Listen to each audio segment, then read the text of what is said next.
नाशिक पोलिसात मोठे फेरबदल, 11 ठाण्यांचे प्रभारी बदलले. कोणत्या ठाण्यात कोण, सविस्तर पहा.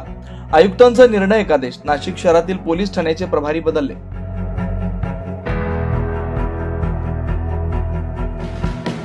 नाशिक शहरातील कायदा आणि सुव्यवस्था अधिक सक्षम करण्यासाठी पोलीस आयुक्त संदीप कर्णिक यांनी एक मोठा निर्णय घेतला. शहरातील 13 पोलीस ठाण्यांपैकी तब्बल 11 ठाण्यांचे प्रभारी बदलण्यात आले. आयुक्त पदाची सूत्रे हाती घेतल्यानंतर त्यांनी पहिल्यांदाच एवढ्या मोठ्या प्रमाणात बदल्या केल्यात. आता हे बदल कसे झालेत पाहूयात.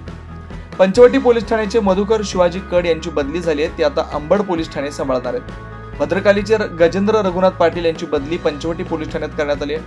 अंबडचे राकेश आनंदराव चौधरी हे भद्रकाली पोलीस ठाणे सांभाळणार आहेत. उपनगरचे जितेंद्र भीमराव सपकाळी यांची बदली नाशिक रोड पोलीस ठाण्यात झाली आहे. देवळाली कॅम्पचे जयंत भारत शिरसाट उपनगरचे नवे प्रभारी असतील. याशिवाय चिंचोली चौकीचे मनोहर रामा कारंडे अंबड ठाण्यात दुय्यम अधिकारी म्हणून रुजू झालेत.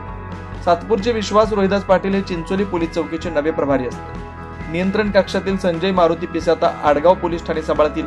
आडगावचे सचिन मुरलीधर खैरनार हे अंबड ठाण्यात दुय्यम अधिकारी असतील.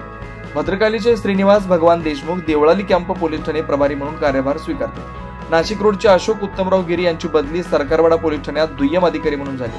दरम्यान अंबड पोलीस ठाण्याचे वरिष्ठ निरीक्षक राकेश हांडे यांची नवीन नियुक्ती अद्याप ठरलेली नसून त्यांना तात्पुरते नियंत्रण कक्षात ठेवण्यात आले.